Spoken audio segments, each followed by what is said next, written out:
with toxic best available controls is 10 in a million. So facilities can't get a permit unless they meet those limits.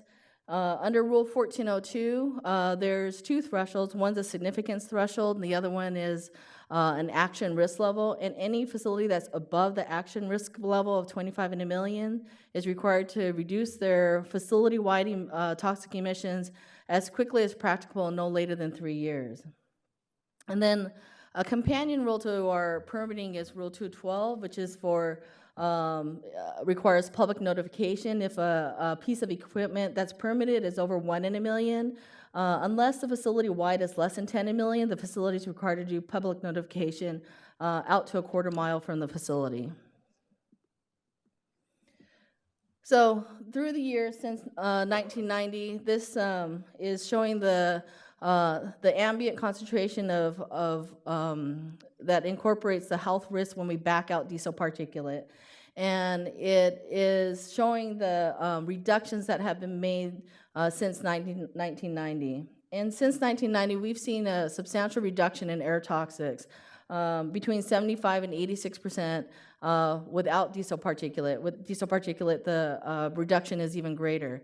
And the contribution for mobile sources is represented based on the MATE study is about 90%.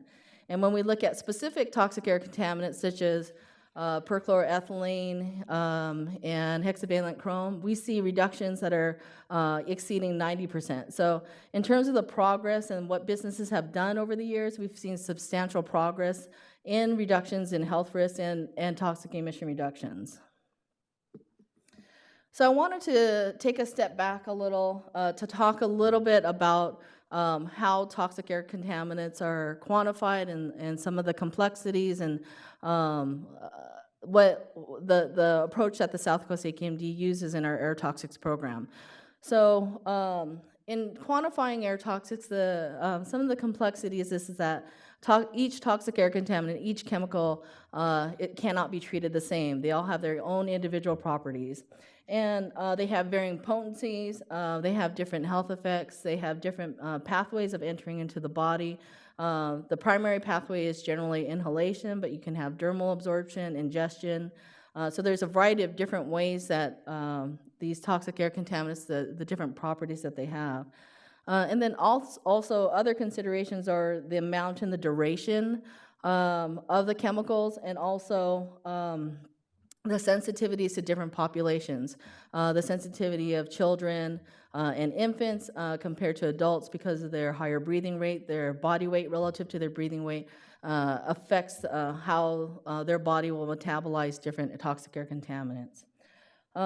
Also, when the South Coast AKMD incorporates this information, and this information from the different toxic air contaminants, and where that information comes from is from the state agency, the Office of Environmental Human Health Assessment, which is OEHHA. And they provide to us the information on the different toxic air contaminants in terms of the potency and the information on the toxicity. And the assumptions are purposely conservative that they provide to be health protective. So they look at the most sensitive populations in terms of how they establish that. But then on the other side, there's still some uncertainties that are out there that are not fully accounted for, such as the synergistic effects of different chemicals that may be emitted by a facility or someone may be exposed to. So the tool that the South Coast AKMD uses to quantify health risk assessments or the toxic air contaminants is health risk assessments. And the reason why we use health risk assessments is it captures the complexity and the variability of the different toxic air contaminants. There's the information on each chemical, the hazard identification in terms of the potency, and the health effects of those different toxic air contaminants, the dose response, how much of a particular chemical in terms of the dose and the response to the human body and what type of health effect would occur, and also the exposure, what's the exposure duration. So This has been one of the items that's discussed in the revised OEHHA guidance in terms of what is the time spent at home, what is the assumption that should be for a residential exposure.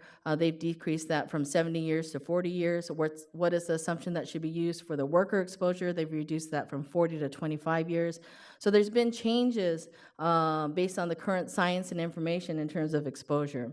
And then also the sensitivity of different toxic air contaminants and how different people will metabolize these different toxic air contaminants, and the susceptibility of different populations, whether you're talking about elderly or children or infants. And so all of this information is embodied into a health risk assessment. And then the outcome of that is a potential health risk estimate. And the health risk estimate, it's a probability of, for what we're going to be discussing, is a probability of a health effect, which here for cancer, due to a specific toxic exposure.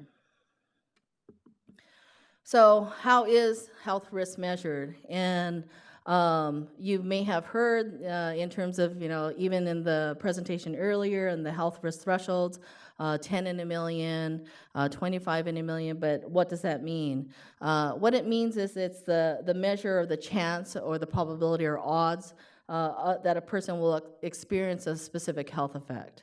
And this shouldn't be confused with the actual occurrence that a certain disease would occur.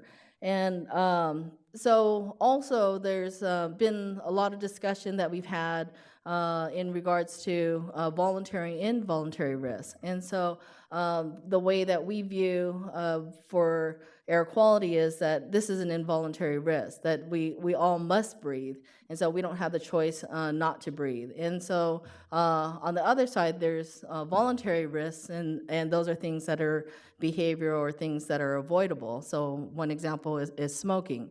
That's a choice. It's a voluntary risk. And then how are the health risks, how are they expressed? They're expressed as a probability. So probability of 1 would mean that it would be an absolute. The probability 10 in a million means that out of a population of 1 million, there'd be 10 chances that someone would experience that particular health effect. So the purpose of this chart is just to show where on the spectrum of probability and health risk where the South Coast AQMD's thresholds fall. And so our thresholds are health protective. We're on the end of the spectrum, on the low end of the spectrum, and just to show that relative sense of the 10 in a million or the 25 in a million. So who establishes the risk assessment guidelines in terms of how the methodology that we use? And the agency that establishes the methodology is the office. It's under Cal EPA, and it's the Office of Environmental Human Health Assessment.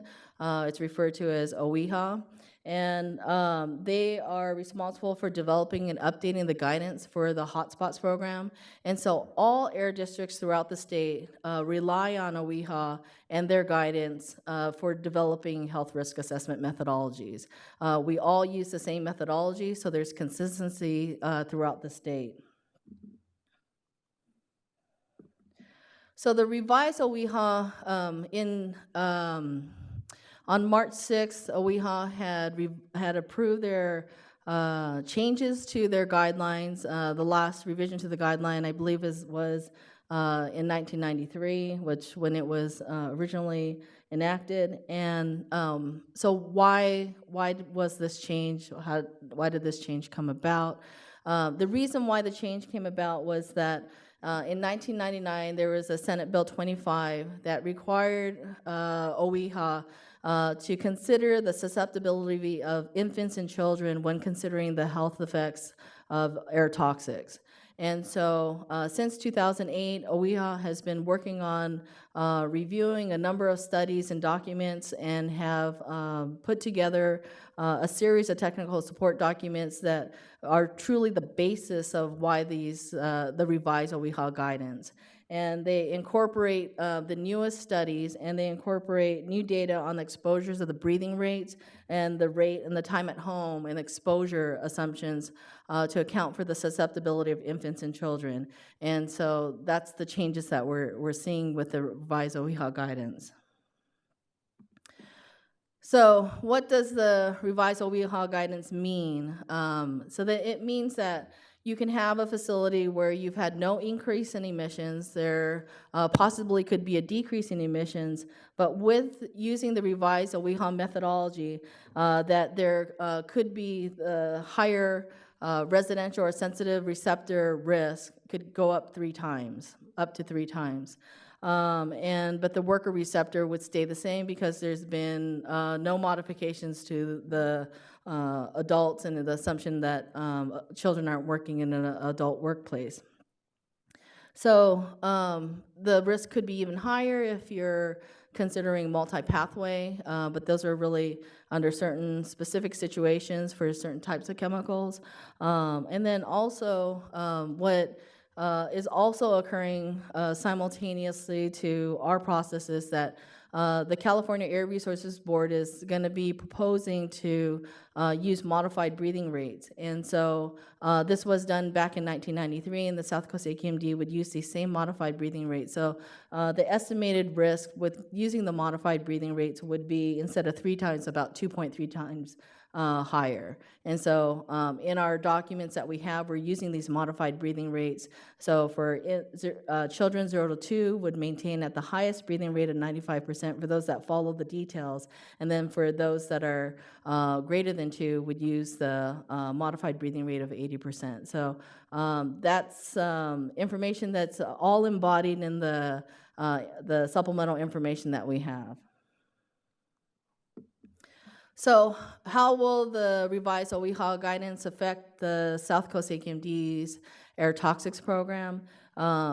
Because there's nearly every aspect of our regulatory program relies on health risks, the revised guidelines touch nearly every aspect of our air toxics program.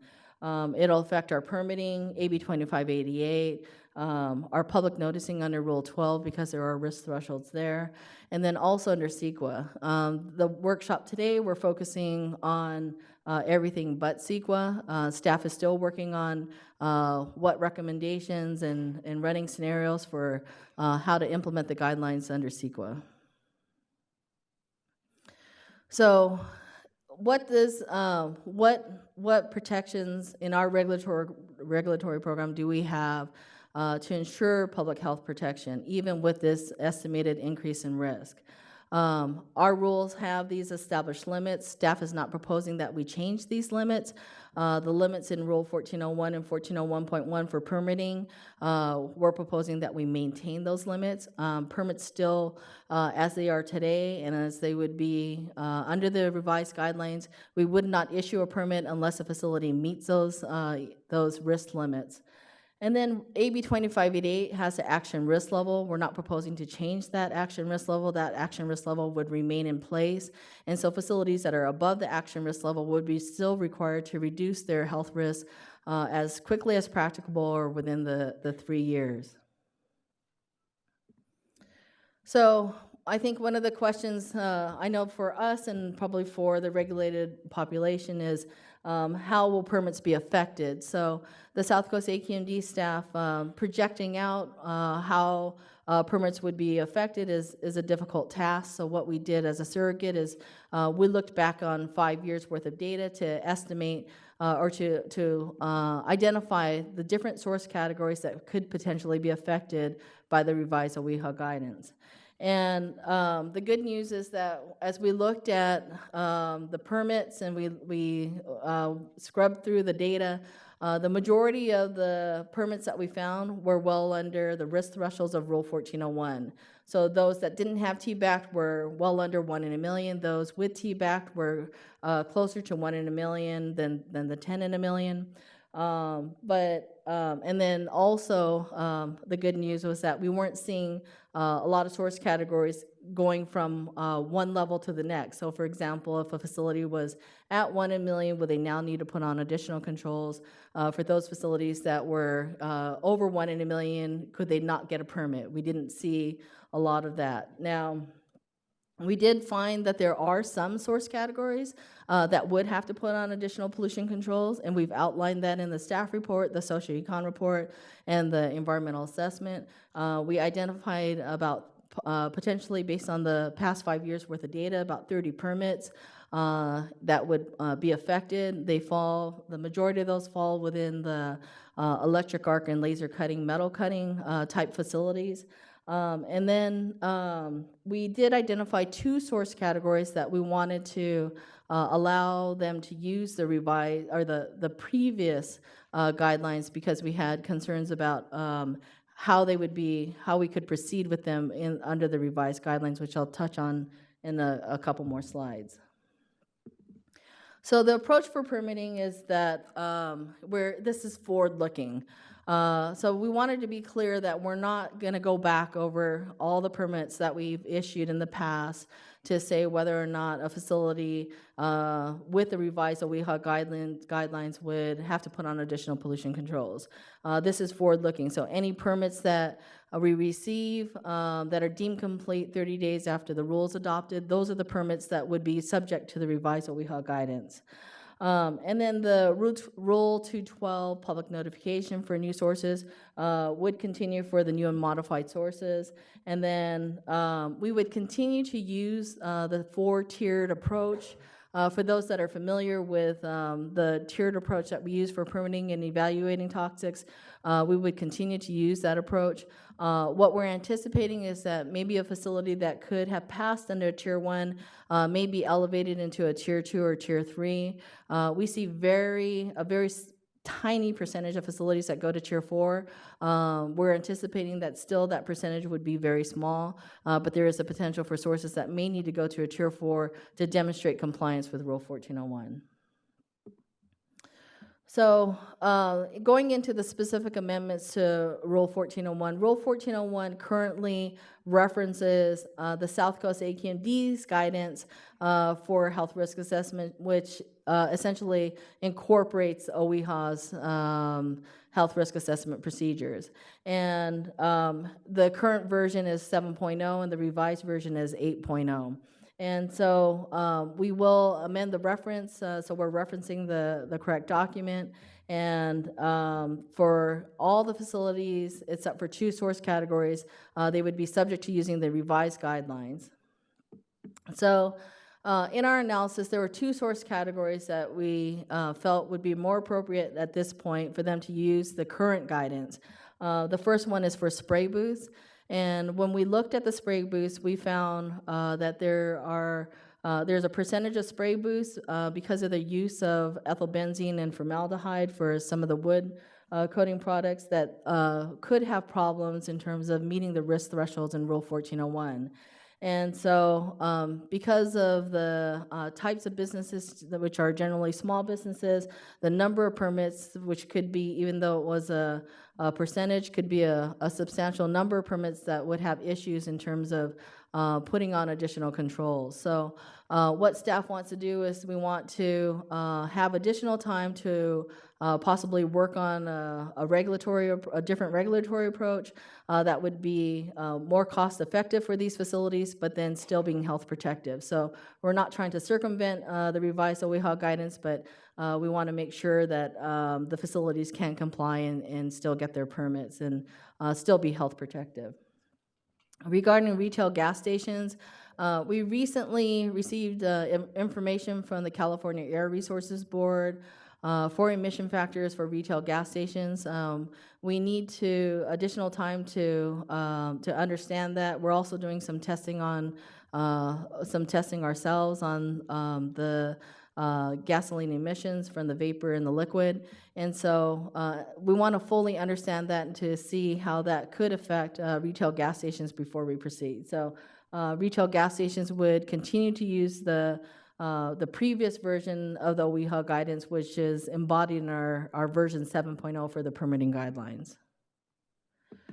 So other proposed amendments to the rules include really just aligning in specific areas where we're referencing different exposure durations that are inconsistent with the revised guidelines, and we're just pointing to the guidelines instead of changing the number in the rules. And so those are in Rule 1401, 1401.1, 1402, and 212. They're pretty specific changes. So in regards to AB 2588, AB 2588 works a little bit differently. And there are about 400 facilities that are currently in the AB 2588 program. And the way the program works is we generally divide the program up into 4 groups. And every year the facilities are required to do a toxic inventory of about 23 toxic air contaminants. And then on the 4th year, they're required to provide a more detailed toxic inventory of about 177 toxic air contaminants. And on that 4th year, with the long list of TACs that we review, we run our prioritization procedures. And then so we prioritize those facilities, and then if the facility is a high priority facility, then we'll ask the facility to submit an even more detailed toxic inventory, and then prepare a health risk assessment. And then we'll work with the facility, and then when we approve the health risk assessment, if the risk assessment is over 25 in a million, the facility would be required to do risk reduction.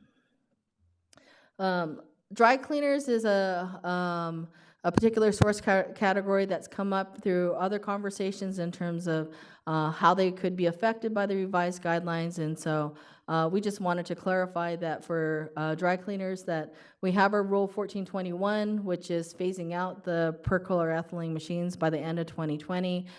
In addition, there's a state ATCM. Over the 5 years worth of data that we looked at, we did not see any new PERC dry cleaning machines. So there's no further action that we see necessary for the dry cleaners and for PERC machines. So under the AB 2588 program, for those health risk assessments that the South Coast AQMD has been working with the facilities that have not yet been approved, that they will be subject to the revised guidelines. The South Coast AQMD staff believes that because the Health and Safety Code does require us to use the OEHHA guidance, that we're obligated that these health risk assessments do use the revised guidelines. We understand that for those facilities, particularly smaller facilities that are caught kind of in this in-between area, that could be difficult. So where we can help and assist facilities in running HARP and HARP2, we're trying to assist the facilities in that way.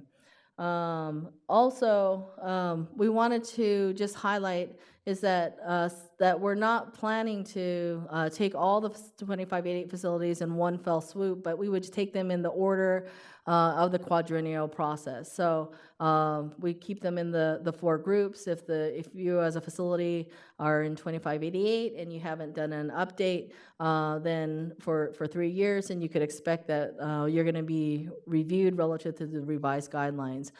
If you just did a quadrennial report, then you're good until you come up again on your 4th year.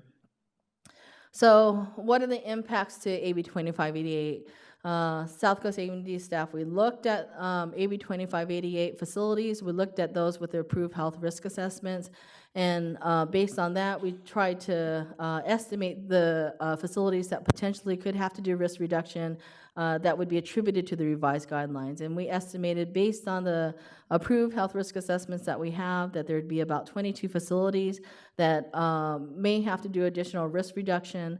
And in our analysis, in the socioeconomic analysis and the CEQA analysis, the assumption is that they would put on add-on controls. There are a variety of different options that a facility has. We looked at the option that they would be controlling the particular source category that was the driver for the health risk, but they may choose a different piece of equipment. And also there's other options that could be product replacement. They could use different fuels. They control different sources, so that would be potentially more cost effective. So then there's a series of supporting documents that support AB 2588. There's the supplemental guidelines for the hotspots program, our guidance that incorporates the revised OEHHA guidance, as well as the draft prioritization procedures. And then similar to 1401, we have the supplemental guidelines for permitting that are also being updated. So all of that information, the rules, the draft staff report, the socioeconomic analysis, the draft environmental assessment, the supplemental guidelines, they're all on the CDs. So the socioeconomic report, we broke the impacts into the three main categories of the different rules. And so for 1401, the estimate is that there would be about 28 new or modified permits that could be affected. The annual compliance costs range from $240,000 to $255,000 per year. For Rule 1402, the impacts were greater. For the 22 facilities that we looked at, the annual costs range from $1.3 to $1.4 million. 40% of the costs was bared by refineries and larger facilities. In terms of the potential jobs foregone, staff estimated about 10 jobs. It was about 10 jobs annually, and then as it accumulated over the years, the range was between 10 and 90 between 2015 and 2024. We also prepared a CEQA document. It was a draft environmental assessment. It's equivalent to a neg deck. We looked at the 17 environmental topics. The environmental topics with potentially significant environmental impacts were air quality, water, and energy. Those impacts were found not to be significant. The document is currently out for public review, and the comment period ends on April 22nd. And the final environmental assessment will incorporate any comments that we receive. So we're on our third regional public workshop. We held one in San Bernardino and Riverside yesterday, and then today, and then tomorrow we're in Buena Park and Wilmington. And I think at the schedule is, the set hearing is scheduled for April 3rd. We're bringing the rules to our board on May 1st, and the public comment on the rules ends on April 17th. And then we've added also staff contacts if you have any information on any aspect of the program. So at this point, we're going to open it up for public comments or questions that you have.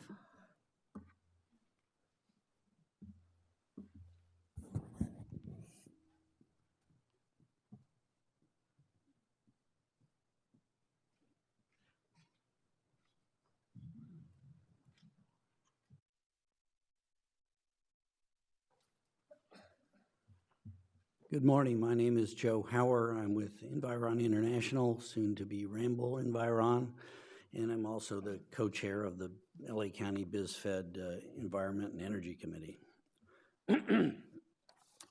I guess I'll start with one comment.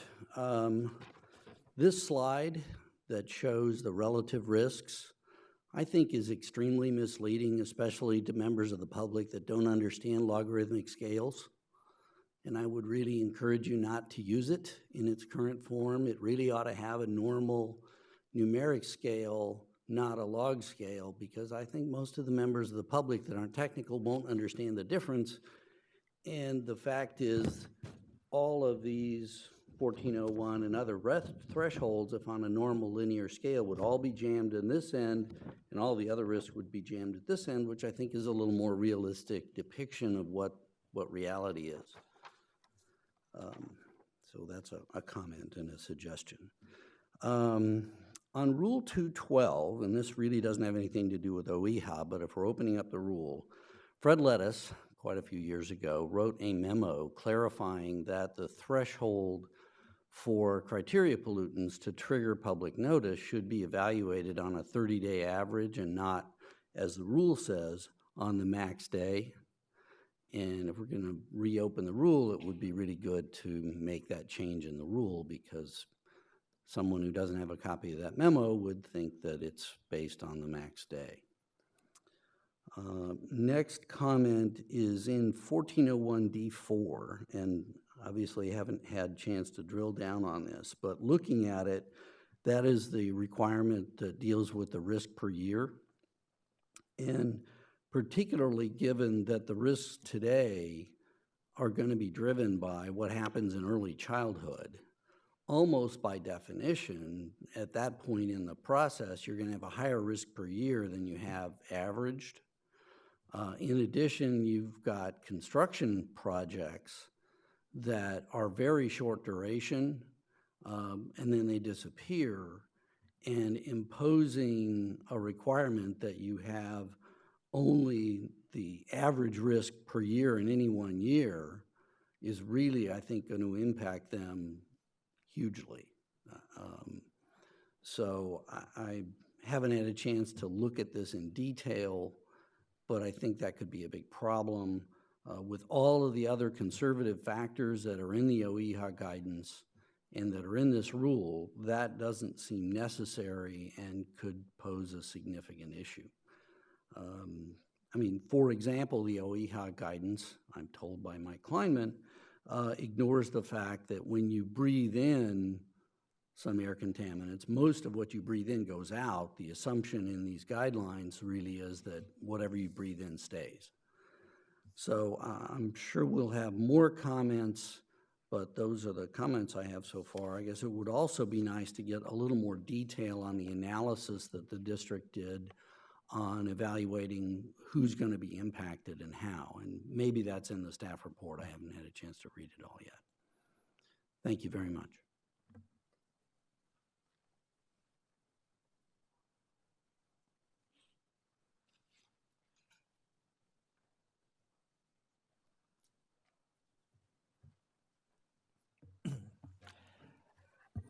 Hi, good morning. I'm Bill Lamar. I'm the Executive Director of the California Small Business Alliance. And I think to summarize Joe's previous comments, I'd like to echo those as well.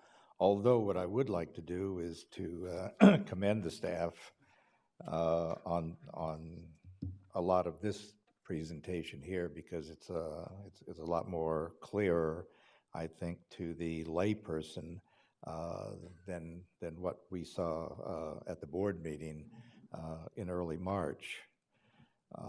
One thing that is is a little perplexing, as I briefly went through the socioeconomic assessment. And on page 1, it says the estimated cancer risk using the revised OEHHA guidelines is expected to increase even though there may be no increase in toxic emissions at a facility. And I think that's a very important point, and one that, you know, I think is worthy of mention here in a presentation or in future presentations. We have a number of concerns about the impacts of the revised guidelines, spray booths being one, the metal finishing industry, platers and anodizers being another, public noticing being another, CEQA, how CEQA is going to be treated and impact industries, especially the construction industry. Gasoline dispensing stations and particularly fueling businesses, how fuel providers, business-to-business facilities are going to be impacted by this. I was glad to hear about how perk dry cleaners are going to be treated, although we did cover this in one of our earlier meetings with you all. And I can tell you there are a lot of mom and pop businesses that are very gratified to hear that. That was a long, hard-fought battle about 14 years ago. So for those of you who were here back then. The other, another puzzlement here too, on page 13 of the socioeconomic impact, your report, in the table on projected compliance costs by industry for AB 2588 facilities, you have listed industrial process furnace and oven manufacturers. question that I have here, are any of the, is any of the equipment that's currently regulated by Rule 1147 going to be impacted by this?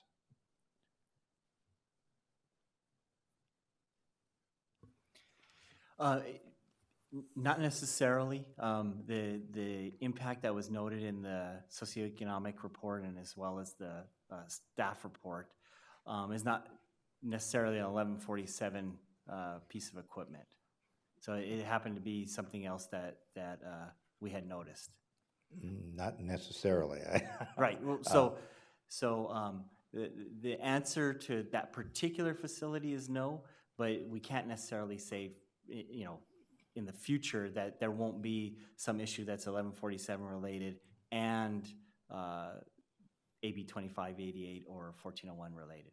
So you're saying that in your look back, the facilities that are currently known to be regulated by Rule 1147 are not That would not have been impacted. That's impacted by correct. it, but you don't know what future facilities might look like. Right, that's correct. So we looked back to look forward, but that doesn't necessarily tell you exactly what for sure will happen in the future. All right. So the ones that we are in that universe of facilities or universe of companies are at least set aside for now. We didn't see any impact looking back 5 years. Okay. And then also to echo the previous commenter, will we be able to know what these industry segments are, who these facilities are? By name? Well, preferably by name, but I mean, you know, what are they going to be? Which refineries, which manufacturers, which metal platers, what? Are you referring to for permitting and 2588 or just 2588? No, for both, actually. Well, for the permitting, those were past permits, so it's not necessarily, you know, to say that those past permits would reflect the same facility in the future. And then for AB 2588, I think we just have to talk internally about, I'm not sure if, you know, we didn't put the facility name, we put as much of a description to provide, but, you know, we didn't want to go that far to say, okay, you know, it's facility X that's on the list. Okay. So where you have metal plating and finishing, you have 3 estimated number of facilities. You're saying that you know who those are. That's correct. Will we be able to know who those are? I think we need to discuss internally, you know, I'm not sure if, you know, if that was a facility that's here, if they would feel comfortable that we're putting the list together with their facility name as the 22 facilities under 2588 that we're estimating would have to do risk reduction. That was our estimate based on their approved HRA. I know when we go through and look at that in the details, there's likely going to be facilities that will fall out because there's been changes at the facility. Could be a change of ownership, change in equipment. They could have made modifications since the last time they did their health risk assessment. So there's a variety of things that could have occurred since the last time they have their approved HRA. So then for us to put that as, you know, the list of facilities, and then, you know, then find out later that those are not the ones that would necessarily, the list is much shorter. I think, you know, they probably wouldn't feel very good about that.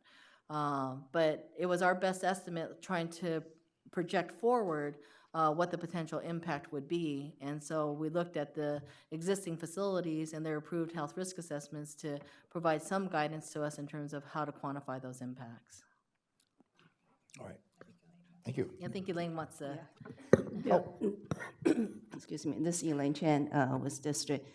Bill, if I could add that when staff did that analysis, we tried to err on the conservative side because we don't want to underestimate the impacts. But if we're going to list facility by names, I think we would like to hear from you, a facility being identified in the staff report, what would be the perception? Because, you know, we can relied on the HRA approved back in, say, 2005. The current operation could be different.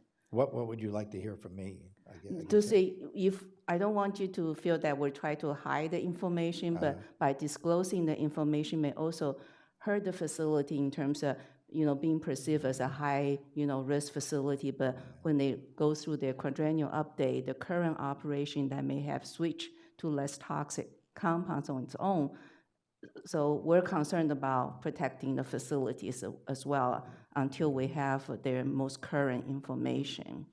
Well, then, is it possible, maybe you're suggesting this, that maybe we can have a conversation offline here and about these facilities, or who these facilities are, and do they fall within the industry segments that we represent? Oh, okay. Well, let's talk with legal to see, if we can disclose to you, you can disclose to everybody, then you all come individually. And also depend on how you use the information. Oh, sure. Right? Yeah. So I think we can have an offline conversation. Okay, good. Thank you.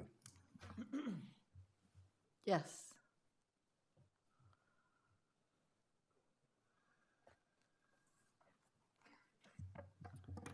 Good morning, I'm Vlad Kogan from Orange County Sanitation District. Well, personally, I am more than 25 years fighting all this regulation. Probably Jill remembers how we started in back of 1980s. The reason is that we are talking about 1 in a million cancer risk, 10 in a million cancer risk, why everybody reads in newspapers that there is 1 out of 3 or 1 out of 4 will develop cancer throughout his or her lifespan. And the second question about volunteer or against non-volunteer, it also doesn't work because, of course, you can sit under the blanket at your house and then breathe only clean air. But then, like it happened immediately after AB 2588 was adopted, the very same year was a giant eruption of volcano in Mexico, which emitted to the atmosphere much more toxics that can be emitted by our facilities together. But this, I understand you don't have other choice. It is state law, SB 25, as I understand. So it's unfortunate. So let's talk about what we are doing today. First of all, you have special, I think, paragraph or section or for facilities who already conducted a risk reduction plan. I read it, but honestly, I did not understand it. But anyways, my proposal is that facilities who already in the middle of any process of risk reduction, toxic risk and emission, toxic emission reduction plan should not submit any initial or preliminary AB 2588 until the process is completed. We are in the middle of huge project which we expect to completely eliminate or not completely, make it very small, our risk, and to do any 2588 calculation or modeling or whatever right now simply doesn't make sense. It is waste of time and money. Then about, you mentioned, I think, Susan, that it is 1401 new guidelines will not be applied to, Rule 1401 would not be applied to new permit application within 30 days of, Yeah, 30 permits deemed complete 30 days after the rules adopted. Understanding maybe not completely how your organization is working and how permits are providing, we would propose that any permit which already in your pipelines that already submitted should not reduce their 1401 permit application health risk. After you got the permit, then you may keep it, I don't know, 18 months or whatever, and So we believe that 14.1 should not be applied after new 14.1 shouldn't be applied after permit application is accepted by you. And of course, I'm not making some proposal or hint, but it is not written anywhere. No changes in approach, no between PTO and PTC and PTO. Under no circumstances you should not go to us after permit to construct is received but permit to operate is not. We under no circumstances should be forced to go back and provide health risk accepted health risk assessment. It was something in your initial slides, in your initial presentation about it, no backpedaling, but I don't see it in the current set on rules. Then, about limits, 25 in a million action limit, 100 in a million significant limit is established by the law, by the federal and state, and you cannot do anything. As to notification limit, 10 in a million, it is absolutely local limit. We spent hours, days, and months here discussing what limit should be installed by QMD for notification, and decided to make it 10 in a million. There were proposals even 1 in a million or 50 in a million, but it is our own numbers. I mean, our own numbers. And I would propose they to be increased if from 10 to say 20 or something like that, or 15, but not be. Altogether, you may have a public outreach, I don't know, nightmare or whatever. Today I'm sitting in my family room reading newspapers, and there is Mates 4, it was written in the Register in Los Angeles Times that great, AQMD works perfectly, and emission toxic risk reduced by 75-85%. I'm taking the papers and say to my wife and children, you see, our health risk becomes much better. Then it is May 1st or whatever, and you read in the same newspaper, oh, toxic risk in the Bay Basin increased 3 times, and by 300% instead of, so, should I? Then about AB 2588, 400 facilities. Just, I heard many times from AQMD that you physically can review no more than 5 to 10 AB 2588 reports, health risk assessment reports per year. I can imagine for you to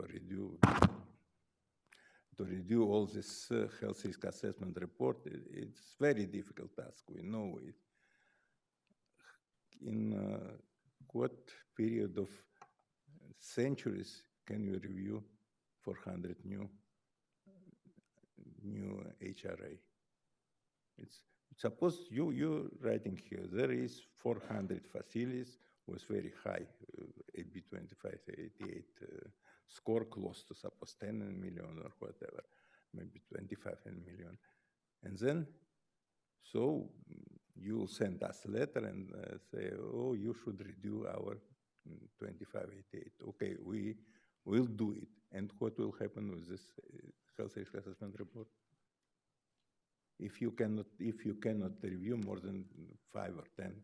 Yeah, we're only going to take in what we think we can review. So we have the prioritization procedures. We're going to take the highest priority facilities at the top. It's not going to be all 400 facilities.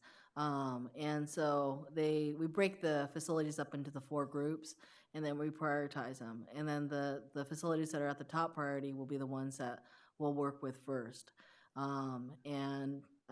We're looking at, other resources and ways that we can streamline it to improve how we can be more efficient in our review. But, we're not going to take on more than what we can do. It's not our intention to ask a facility to submit a health risk assessment and not be able to review it. So we know that there have been health risk assessments that do take longer. but we want to be able to move as quickly as we can. So 90% of facilities should not be worried at all. Okay, and about air toxic facilities, I mean toxic air contaminants. We know that state law AB 2588 contains, I thought 185, anyway, 177 compounds. But for 25 years of working with AQMD, we established which compounds can be present, detected under any circumstances.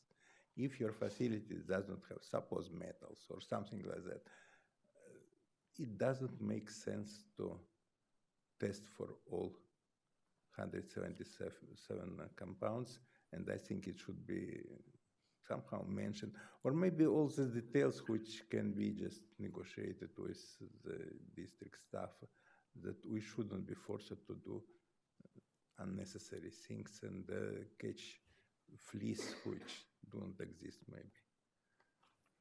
So anyway, that is just initial pack of comments. I think that there will be more, but so far, by the way, we honestly, no, I would not. Okay, thank you. Thank you.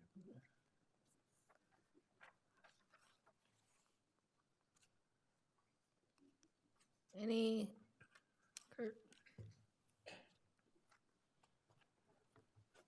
Good morning, Kurt Coleman. I'm here on behalf of the Southern California Air Quality Alliance. I've noticed in the proposed rules, there isn't any, the notice I don't think would be sufficient to allow the governing board to make any changes in the trigger levels or the threshold levels if they chose to do that. So that is a concern. It may be a little premature. I can see an argument being made that let's get the data in terms of what the facility risks are through the 2588 program and see where they fall out, and then at that point determine whether any adjustments ought to be made to the risk threshold levels. But for those, I'm trying to remember how many of you were here when we went through the original rulemaking on Rule 1402. And my recollection is that industry groups were saying, well, you know, it really ought to be higher at 50 in a million or 75 in a million or 100 in a million, not really low. And the staff's response was, well, you know, we've looked at the data and there are only a handful of facilities that we think are above the 25 in a million, and if we put them on risk reduction plans, they can get down below 25 in a million. So it's not a big deal. I think it could be a big deal this time, given the increases that the new guidelines would have the calculated risks be coming in at. And I just want to go on record as saying we want to make sure the option is open for the governing board to make changes to that level if it's deemed appropriate. Thank you.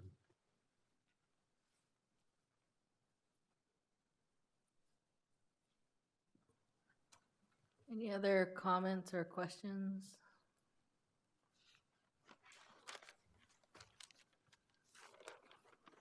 Hi there, Mike Schaefer, Schaefer Environmental Consulting. I just had three quick questions, and the first one we might have kind of already talked about, but on the AB 2588 prioritization grouping, how many facilities, I know you had mentioned 22 facilities would possibly get bumped up to risk reduction. How many facilities would go from, I think, the status, their status into the prioritization, which would require them to do health risk assessment? What we had looked at was with the revised prioritization and the number of facilities that would, with the revised prioritization, that would go above the 25 in a million. And those, we didn't find any facilities. There was one facility that we found, but it was because of their diesel IC engines, their backup engines. and the diesel backup engines wouldn't be used in terms of the determination to do risk reduction. So that was the one facility that fell out. So because we've had these prioritization procedures, and we've done this process, those facilities that are generally the lower priorities, they weren't popping up above the 25 and a million.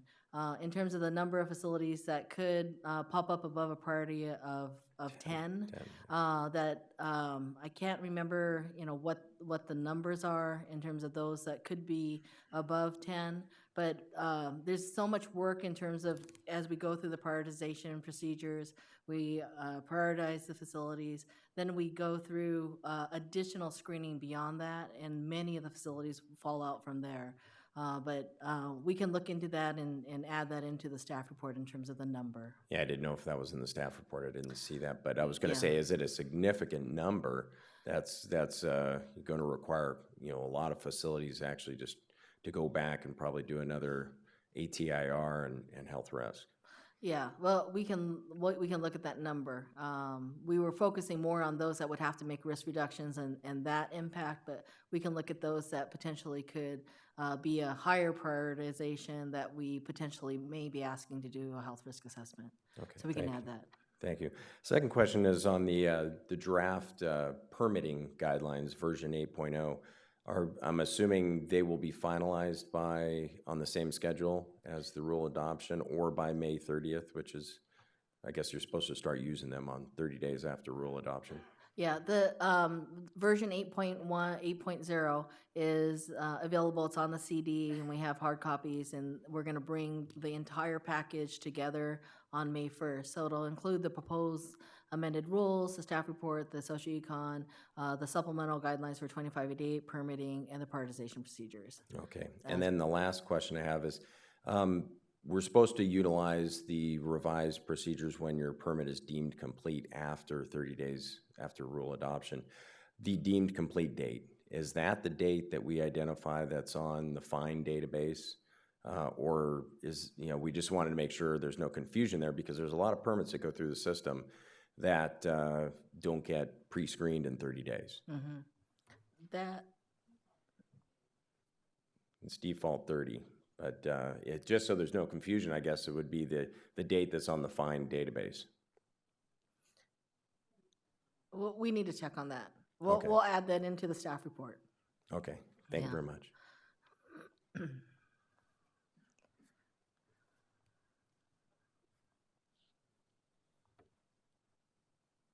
Any other questions?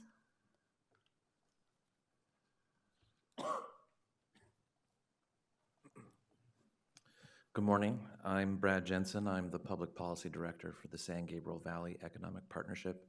We're an economic development corporation covering eastern LA County, essentially from Pasadena out to Pomona. I want to commend the staff on your presentation today. I've seen this presentation a few times, and this was by far the best, the most clear, and I think the conveyance of information was very, very helpful and good. One thing is, just to kind of raise a concern and maybe get some feedback on, is there is a bit of a concern, I think, with the business community, people that I interact with on a frequent basis, a number of business associations and chambers and so on. There has been quite a bit of comment about these new guidelines that have come down, and I'm a little bit concerned about the end of the comment period being only on April 17th, which is roughly 6 weeks after the OEHHA guidelines came down. I would suggest maybe extending that period. Now with the extension of these guidelines hitting spray booth businesses, which cover a wide range of a variety and different types, as well as gas stations, and there are many, many gas stations in the district's coverage area. I would suggest extending the period to do greater outreach to these type of businesses. It's very, very important. These are complex things, and businesses that are not used to falling under these type of regulatory regimes would have a difficult time processing the information to understand the impact or the lack of impact on their businesses and operations. So I would suggest doing a little bit more outreach and trying to reach and interact with the business organizations in the coverage area for the district. Thank you.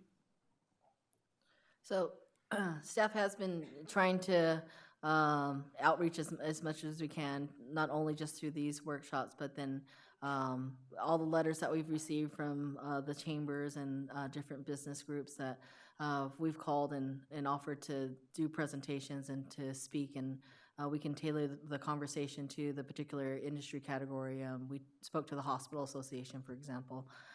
So we're more than willing to do that additional outreach. I just wanted to clarify, and I was a little confused on your comment, but just so you're clear, for the gas stations and the spray booths, they're not going to be affected by the revised guidelines yet, because we're essentially putting them aside, so they'll use the current guidelines, the previous guidelines. So, that impact for them is not occurring right now. And then as we go into rural development, or we make other changes, we would specifically outreach to those industry categories. Yeah, I appreciate the clarification. My experience has been, when you're working with business people, particularly small business people, is that if they know it's coming, they have time to at least wrap their minds around it in a certain way. And so that was my concern. Okay. And anyway, looking at the comment period, I think an extension of that would probably help with easing into these new regs. Okay. Thank you.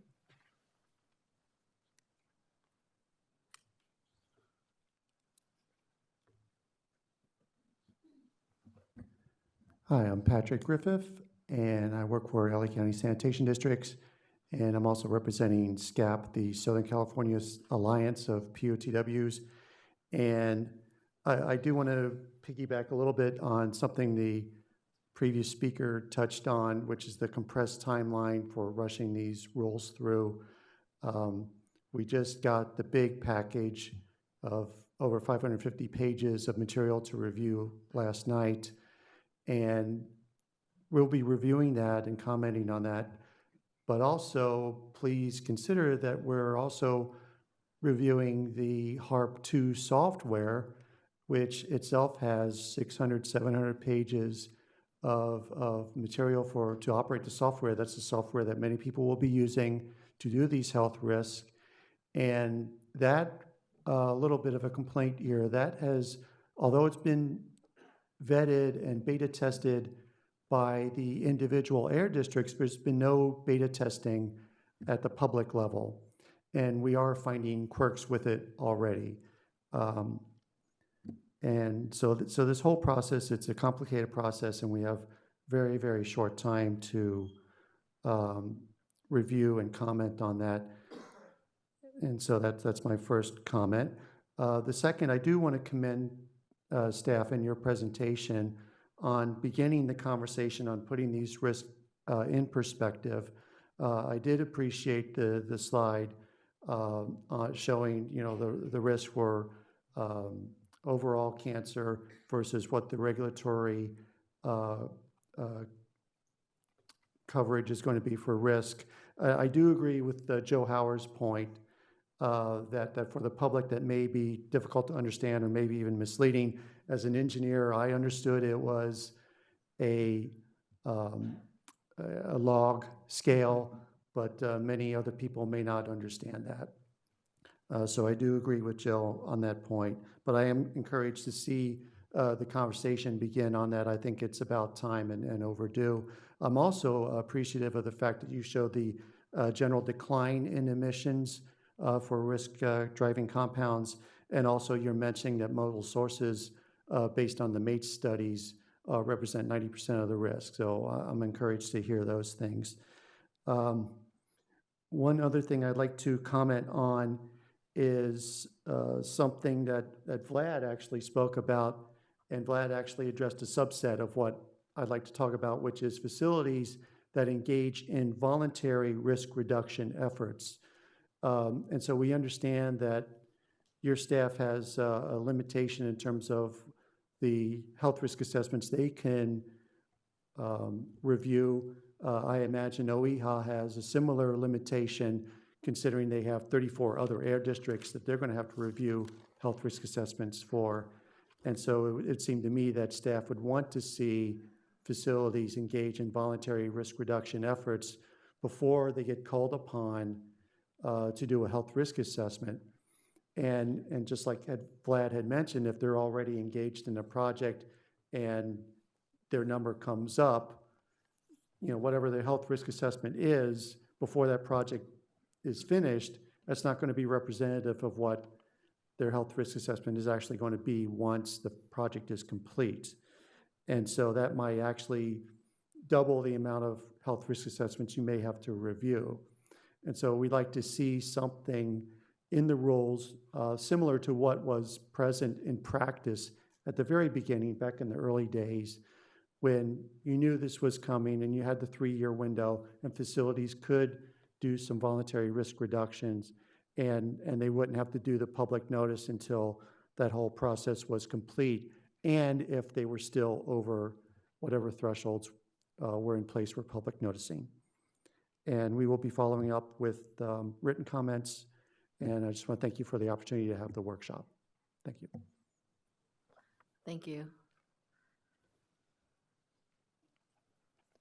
Any other comments or questions?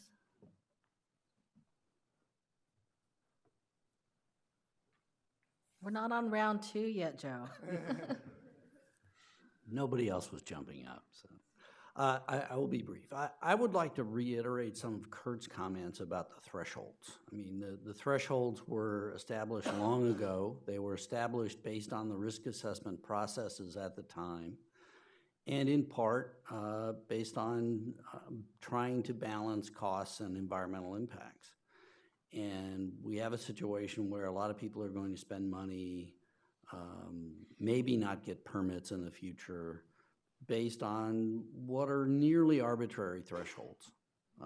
Thresholds that are set such that the actual risk of 10 in a million is something you could never actually measure. You can't do an epi study and pick out 10 in a million cancer risk. So I do think there ought to be consideration and discussion about whether those thresholds should be raised. I mean, you've made some accommodations in the rule for certain sources, and that I think is appropriate, but I also think there ought to be the bigger discussion about whether the balance between cost and health shifts a little bit. I mean, we've made dramatic changes and improvements in toxic emissions and toxic levels. On the other hand, we're still seeing increasing asthma. Don't know how that works, but that's something that we're seeing in the data, which suggests to me maybe it's something other than air pollution. But anyway, I do think that's something that should be considered. Thanks.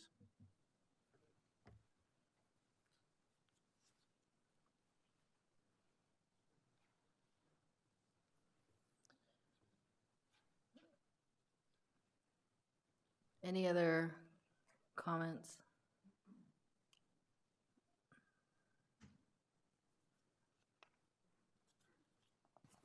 Hi, good morning. My name is Clayton Miller with the Construction Industry Air Quality Coalition. And I guess what I'd like to find out, if possible, you, during the presentation, mentioned that the district's analysis of CEQA is ongoing now, or how, rather, I should be more specific, that how this is going to affect the CEQA process is ongoing now. What I would like to know is what kind of public process will that follow once you're done doing your initial analysis? I think it's gonna something similar. We'll have public workshops and meetings, and we'll do some outreach and communicate, and we can do small group meetings to discuss it. But we're still trying to get over this mountain, and so we're starting to climb the other mountain of CEQA and work on that. And we understand, we've had discussions with you in terms of some of the things that we're starting to look at, and but we haven't really fully climbed that mountain yet. I mean, so. okay, will it be a socioeconomic analysis of some degree about what potential cost increases could be or impacts and things like that? And Probably not a socioeconomic analysis, but we would look at the impacts in terms of the number of documents that potentially could go from a neg deck to an EIR, and what would make sense, and the types of projects, and the types of projects in terms of that have those types of characteristics, and try to assess it in that way. okay, so that maybe after May 1st, this might start, or before, do you think? I'm not really sure. I'd like to get it started before May 1st, but and I'm not sure if we can do that. So, Okay, all right. Okay, thank you.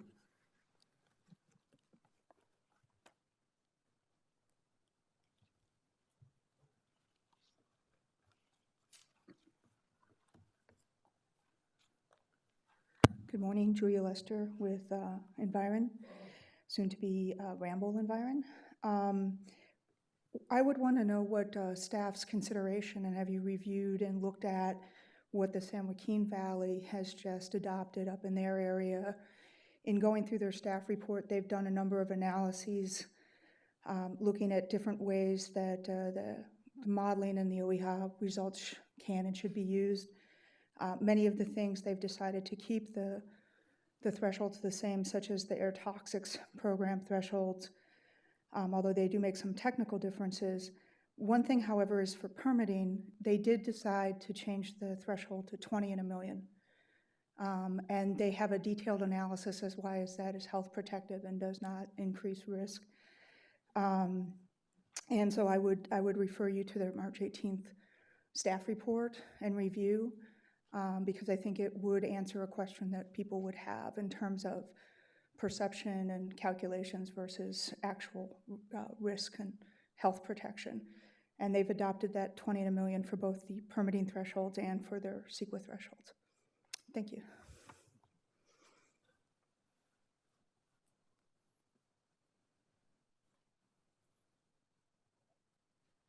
Any other comments or questions? So before we end, I think I just wanted to respond back in regards to the issue on the thresholds. Staff believes that it's important to hold the line on the thresholds to protect public health. And just to go back to look at why the OEHHA guidelines were revised and the information and the science that went into that. And what we're talking about is we're talking about the susceptibility of infants and children and that increase in the overall health risk. So I think that's it's truly up to our governing board in terms of how they want to proceed with the rulemaking and how we move forward. All of the comments that we received today will incorporate in the staff report and include responses, and that would be available to our governing board. And so I think at this point, are there any more questions or comments? So that concludes this public workshop. Thank you.